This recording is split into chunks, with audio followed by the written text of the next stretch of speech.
Hello दोस्तों, welcome to all of you. आज हम स्टार्ट कर रहे हैं ज्योमेट्री का एक न्यू सेशन जिसका नाम है लाइंस और एंगल्स। तो लाइंस और एंगल्स पढ़ने से पहले आपको इसका बेसिक पता होना चाहिए। बेसिक जो प्रीवियस वीडियो में हम आपको बता चुके हैं, जिसका लिंक डिस्क्रिप्शन में दे देंगे और उसको आप वॉच कर लीजिए। तो बात करते हैं लाइन। तो लाइन कई प्रकार की होती हैं। एक सीधी रेखा होती है, कर्व रेखा होती है और संपाती रेखा है, और साथ साथ ये सब बताते हैं लाइन। जैसे कि लाइन जो होती है एक होता है कॉन्करेंट लाइन। कॉन्करेंट लाइन जिसे बोलते हैं संगामी रेखा। एक ऐसी रेखा, बहुत सारी रेखाएं जो सिर्फ एक ही बिंदु से होकर पास हो, ये सारी रेखाएं एक ही बिंदु से होकर पास हो रही, तो ये सारी कॉन्करेंट लाइन होंगी। एक होता है कोइंसिडेंट लाइन। कोइंसिडेंट लाइन को बोलते हैं संपाती रेखा। संपाती रेखाएं क्या होती हैं? वो सारी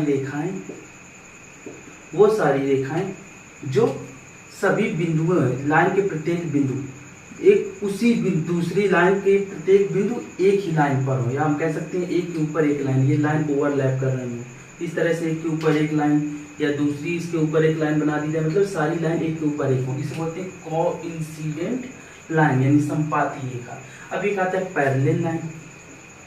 पैरेलल लाइन, ये पैरेलल लाइन क्या होती है? इसे बोलते हैं समांतर रेखाएं। समांतर रेखाएं क्या होती हैं?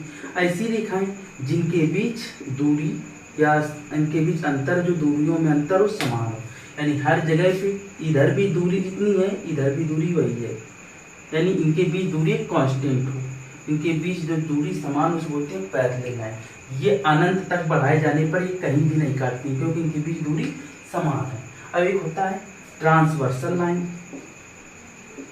ट्रांसवर्सल लाइन, ये ट्रांसवर्सल लाइन को बोलते हैं प्रतिच्छेदी रेखा,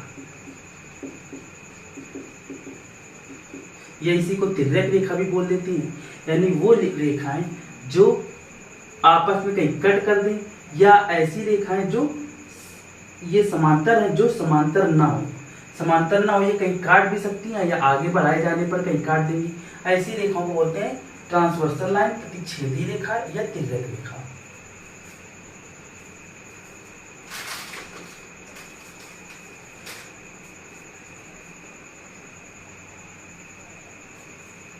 अब जैसे कि अब बात करते हैं एंगल। उससे पहले हम आपको रेखाखंड के बारे में बता देते हैं। इसे बोलते हैं सेगमेंट। सेगमेंट क्या है? जिसे बोलते हैं रेखाखंड।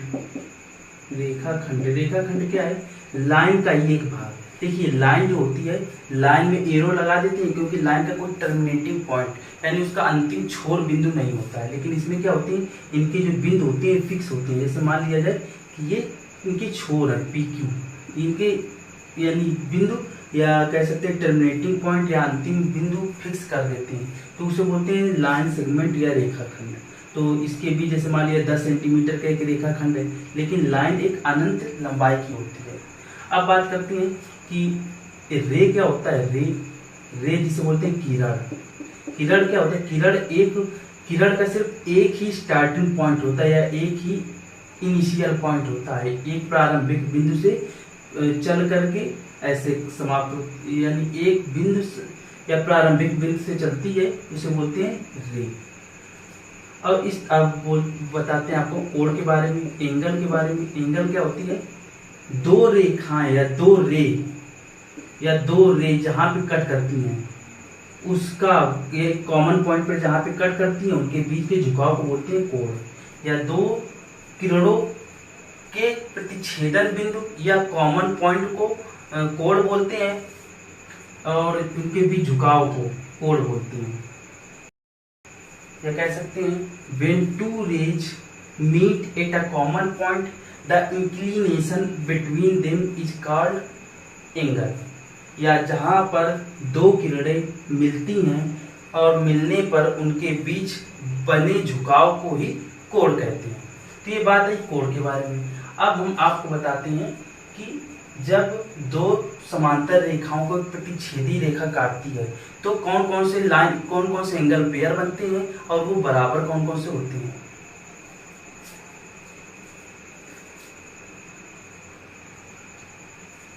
जैसे कि अगर दो समांतर रेखाओं को एक तिर्यक रेखा काट दे,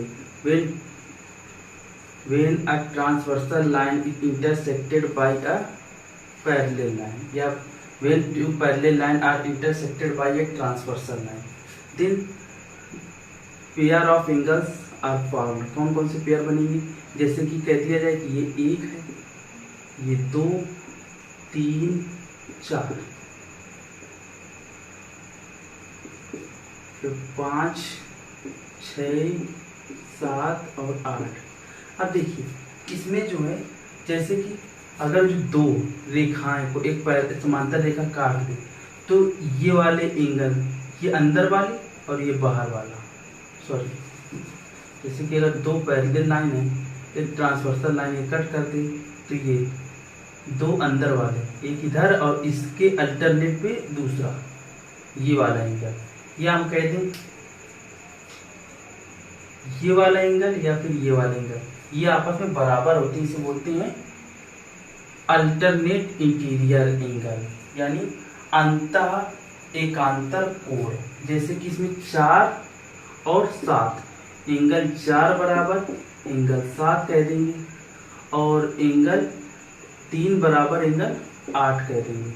इन्हें क्या बोलेंगे? इन्हें बोलेंगे अंतः एकांतर कोण, या बोलेंगे अल्टरनेट इंटीरियर एंगल।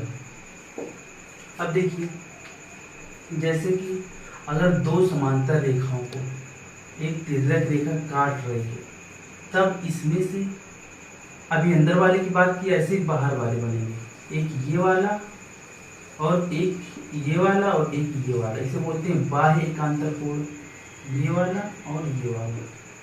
जैसे कि इसमें से बन रहे हैं एंगल 1 और एंगल, देखिए ये वाला 1 था और ये 6 था, तो एंगल 1 बराबर एंगल 6 कह देंगे। अब इसमें देखिए 2 और 5, ये 2 है, ये 5 है, एंगल 2 बराबर एंगल 5, इसे बोलेंगे बाह्य एकांतर कोण, यानी लिखेंगे अल्टरनेट एक्सटीरियर एंगल। अब देखिए और भी बराबर होंगे। अब देखिए ये तो हो गए एकांतर कोण के बारे में। अगर दो समांतर रेखाओं को एक ट्रांसवर्सल तिर्यक रेखा काट रही है, तब एक ही ओर के कोण, एक देखिए ये बाहर वाला और एक अंदर वाला, ये आपस में बराबर होंगे, इन्हें बोलते हैं संगत कोण। इन्हें क्या बोलेंगे? संगत कोण। जैसे ये 2 और इधर 7, इस तरह से हमने बना के दिखा दिया, एंगल 2 बराबर एंगल 7।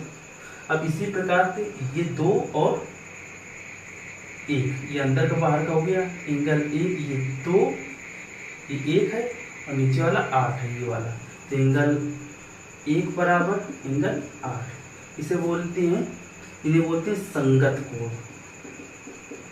संगत कोण इंग्लिश में इसे बोलेंगे करस्पॉन्डिंग एंगल, करस्पॉन्डिंग एंगल्स। तो ये सारे लाइन पेयर बराबर होंगे। अब इसके बाद हम आपको बताते हैं, जब दो लाइन क्रॉस कर देती है, जब दो लाइन क्रॉस करती है, तब ये देखिए इनके जो वर्टेक्स बनते हैं वो अपोजिट वर्टेक्स बराबर होते हैं।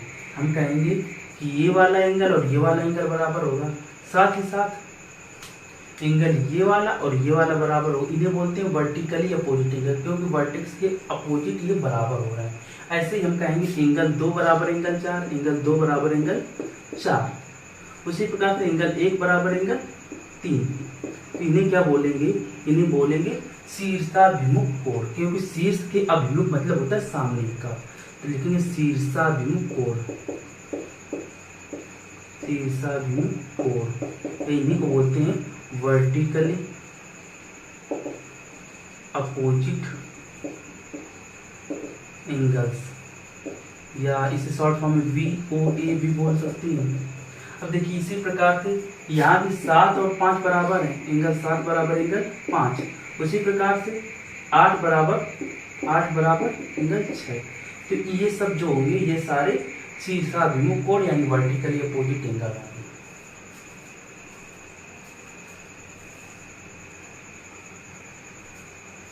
अब स्टार्ट करते हैं सवालों से। ये देखिए इस तरह का सवाल दिया गया है, इस PQ समांतर ST है। हमने आपको बताया था समांतर रेखाओं को अनंत तक बढ़ाने पर एक दूसरे से कहीं भी नहीं मिलती है या एक दूसरे को कहीं नहीं काटती है।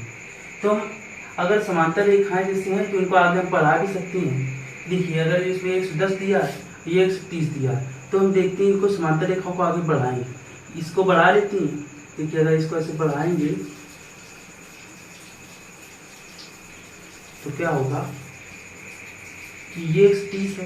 तो देखिए जब दो समांतर रेखाओं का तिर्यक रेखा काटते तो एक ही ओर के कोण, एक अंदर का एक बाहर का कोण, तो इसे बोलते हैं संगत कोण, करस्पॉन्डिंग एंगल। जैसे ये अगर 130 है तो ये भी 130 हो जाएगा। अगर ये 30 है, देखिए एक लाइन पे कोण कितने का होता है 180 का। अगर ये 130 है तो ये वाला कोण कितना हो जाएगा, 130 में कितना जोड़े की 180 हो जाए, 50 जोड़े। उसी प्रकार ये 110 है तो इधर वाला कितना हो जाएगा, ये पूरा 180 होना चाहिए, इसमें से ये 110 है तो ये वाला 70 हो जाएगा। अब देखिए त्रिभुज में हम देखते हैं, अगर ये वाला त्रिभुज ले लेते हैं तो त्रिभुज के तीनों अंतः कोणों का योगफल क्या होता है, तीनों इंटीरियर एंगल का सम होता है 180 डिग्री। तो देखिए 7 5 12, तो जब 120 हो जाएगा तो 120 यहाँ घटाएंगे तो आ जाएगा 60 डिग्री हो जाएगा। अब उसके बाद इसको देखते हैं, हमने आपको अभी नहीं बताया कि ये दो समांतर रेखाएं हैं, एक तिर्यक रेखा काट देती है। तो हमने कहा था एक अंदर के एक बाहर का जो कोण होगा वो आपस में बराबर होगा, जिसको बोलते हैं करस्पॉन्डिंग एंगल। लेकिन दोनों अंदर के ही कोण अगर ले लेते हैं, दोनों अंदर के ही कोण को बोलते हैं को इंटीरियर एंगल या बोलते हैं अंतः कोण। और इन दोनों का सम कितना हो जाएगा 180 डिग्री। ये दोनों अंदर वाले कोण यानी एक ही क्रमागत भुजा के अगर आमने एक ही क्रमागत भुजा के साथ लगे हुए कोण या संलग्न कोणों का योगफल 180 डिग्री होता है। तो उसी प्रकार से इसमें देखिए वो प्रॉपर्टी लगी है। अगर इसको आगे तक बढ़ा देते हैं, बढ़ाने पर कोई फायदा नहीं होगा, हमें निकाल। देखिए इसमें ये और ये समांतर दिए हैं, ये समांतर दिए हैं। तो अगर ये समांतर दिए हैं तो अगर ये 30 है तो इसको एक सेकंड के लिए मान लेते हैं कि ये x है, ऐसा। अब देखिए ये दो समांतर रेखाओं को एक तिर्यक रेखा काट रही है, तो ये देखिए अंदर वाले दोनों कोण हो गए, तो इन दोनों का योगफल कितना होगा 180 डिग्री। तो लिखेंगे x प्लस 155 बराबर 180 डिग्री। तो x बराबर कितना हो जाएगा, 180 में 155 घटाएंगे तो आ जाएगा 25 डिग्री। तो x की वैल्यू आ गई 25 डिग्री। हमें निकालना था एंगल LRS। देखिए LRS जिसे हमने x माना हुआ गया 25 डिग्री। अब इसके बाद हमें निकालना है PQR। अब देखिए ये दोनों समांतर रेखाएं हैं, एक तिर्यक रेखा काट रही है, ये दोनों समांतर रेखा है। एक तिर्यक रेखा काट रही है तो हम कहेंगे ये वाला पूरा कोण और ये वाला कोण बराबर होगा। देखिए ये पूरा कोण कितना है, जिसमें से 30 प्लस 25 ये हो जाएगा 3 2 5 55 डिग्री हो जाएगा। ये 55 तो ये वाला भी 55 डिग्री हो जाएगा। तो PQR भी 55 डिग्री आ गया।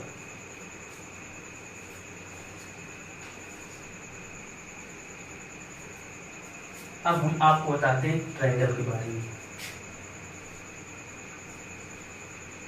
क्योंकि लाइन्स एंड एंगल्स में ट्रायंगल का ही बहुत ज़्यादा यूज है। तो ट्रायंगल क्या होता है, त्रिभुज, 3 रेखा खंडों से घिरी आकृति को त्रिभुज कहते हैं। A closed figure bounded by 3 line segment. जैसे मान लिया जाए इसके 3 शीर्ष होती हैं, 3 वर्टेक्स होती हैं, 3 साइड होती हैं। अगर AB BC और AC ये साइड हो गई। अब इसके बाद ये A और B और ये C ये हो गए वर्टेक्स, जिसे बोलते हैं शीर्ष। और कोण, ये कोण होते हैं, इन्हें बोलते हैं कोण। रेखा खंडों का जो झुकाव होता है ये कोण। तो हम कह सकते हैं त्रिभुज के 3 कोण, 3 भुजाएं और 3 शीर्ष होती हैं। अब देखिए त्रिभुज के तीनों अंतः कोणों का योगफल होता है, वो तीनों अंदर वाले कोणों का योगफल कितना होता है 180 डिग्री। ये आपको पता होगा और इसकी हम प्रूविंग भी बता चुके हैं कि कैसे होता है। अब देखिए अगर जो ये त्रिभुज का एक्सटीरियर एंगल की बात करें तो त्रिभुज का एक्सटीरियर एंगल ये वाला कितना होगा, इसको निकालते हैं। अब देखिए अगर ये लिखेंगे, अगर सी पॉइंट ले लेते हैं, सी पॉइंट में हम क्या क्या लिखेंगे, इसको मान लीजिए ई तक हमने बढ़ा दिया, तो इसमें लिखेंगे कि ये एक पॉइंट सी, अगर पॉइंट सी की बात करते हैं तो ये एंगल प्लस ये वाला एंगल, कौन सा एंगल, ये वाला एंगल सी, जिसे अंदर वाला कोड सी बोलेंगे, प्लस एंगल ये ए C E angle A C E बराबर हो जाएगा 180 डिग्री। अब देखिए इसको मान लेंगे इक्वेशन फर्स्ट, इसको मान लेंगे इक्वेशन सेकंड, ये भी 180 है, भी 180, तो हम क्या कहेंगे, ये दोनों आपस में बराबर होंगे। लेकिन from first and second, first और सेकंड से क्या हो जाएगा, ये एंगल ए या ऐसे लिख देंगे angle C plus angle A C E बराबर angle A plus angle B plus angle C. तो यहाँ से क्या होगा कि एंगल सी से एंगल सी कैंसिल हो जाएगा, तो आ जाएगा एंगल ए सी ई बराबर क्या हो जाएगा, angle A plus angle B. तो ये वाला बाह्य कोण क्या हो जाएगा, इसको छोड़ करके इन दोनों कोण के योगफल के बराबर हो जाएगा। तो इस प्रकार से थ्योरम बन जाती है कि त्रिभुज का बाह्य कोण, त्रिभुज का बाह्य कोण, त्रिभुज के बाह्य कोण विपरीत अंतः कोणों के योगफल के बराबर होता है। The exterior angle of a triangle is equal to the sum of opposite interior, इनके अपोजिट इंटीरियर के जो अपोजिट दो एंगल होंगे इनके सम के बराबर होता है। इसी प्रकार से अगर जो हम कोई त्रिभुज लें, जैसे ए बी सी अगर त्रिभुज लिया, तो ये वाला भी हमने निकाला, ये वाला कोण कितना होगा, ये वाला कोण कितना होगा, इसके अपोजिट कौन सी, ये दोनों ए प्लस बी, यानी angle A plus angle B के बराबर होगा। अगर इसको आगे तक बढ़ा दिया जाए तो ये वाला कोण कितना होगा, इसको बी वाले को छोड़ के इन दोनों के योगफल के बराबर होगा, ए प्लस सी के बराबर होगा। अगर जो हमने इसको बढ़ा दिया तो ये वाला कोण कितना होगा, ये वाला कोण कितना होगा, अब ए को छोड़ करके बी और सी के योगफल के बराबर हो जाएगा। अब देखिए अगर इनका योगफल निकाल देते हैं कि sum of exterior angles of triangle, त्रिभुज के बाह्य कोणों का योगफल निकाल देते हैं, तीनों बाह्य कोणों का योगफल, बाह्य कोणों का जोड़ निकाल देते हैं, तो क्या होगा कि देखिए ये ए यानी बी प्लस सी लिख देंगे और ये ए प्लस सी लिखेंगे और ए प्लस बी लिखेंगे। देखिए बी दो बार आया, ए दो बार आया, सी दो बार आया, तो क्या लिख सकते हैं, ए प्लस बी प्लस सी दो बार लिख सकते हैं। अभी ए प्लस बी प्लस सी कितना था 180, तो हम कह सकते हैं 180 लिख देंगे। त्रिभुज के तीनों बाह्य कोणों का योगफल कितना आ गया, त्रिभुज के तीनों बाह्य कोणों का योगफल 360 डिग्री आ गया।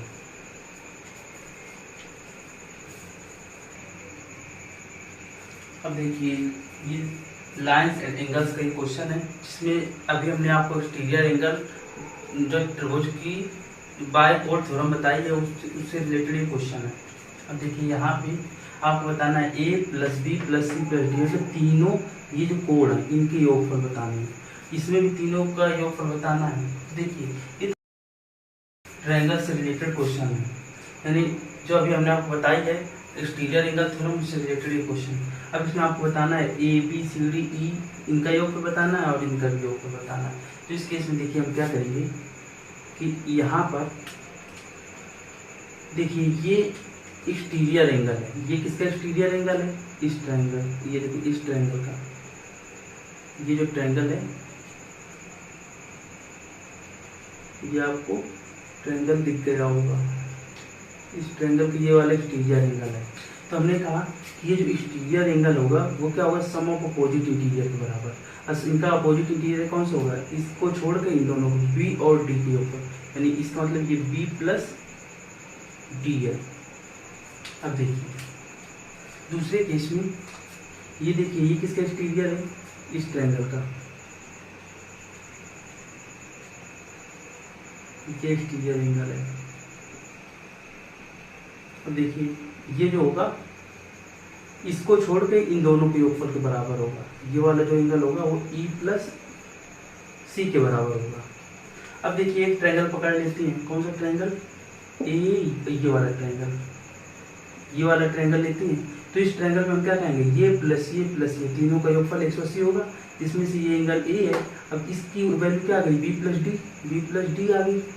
अब इसकी वैल्यू ई प्लस एफ, इन तीनों का योगफल, ये तीनों त्रिभुज के तीनों कोण हैं, तो इनका योगफल कितना हो जाएगा, इनका योगफल हो जाएगा 180 डिग्री। सिंपल सा था। इसमें क्या है कि ये देखिए त्रिभुज बन रहा है, इस त्रिभुज के तीनों अंतः कोणों का योगफल angle A plus angle C plus angle E, इनका योगफल कितना हो जाएगा 180 डिग्री। अब इसके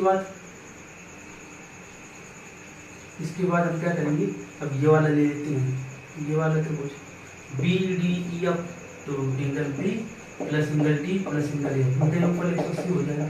अब इनको इक्वेशन फर्स्ट सेकंड को इनको जोड़ देंगे, तो angle A B C D E F इसी हो जाएगा, यही सब पूरा आ जाएगा, A B C D F, इनका योगफल कितना हो जाएगा 180 360 डिग्री।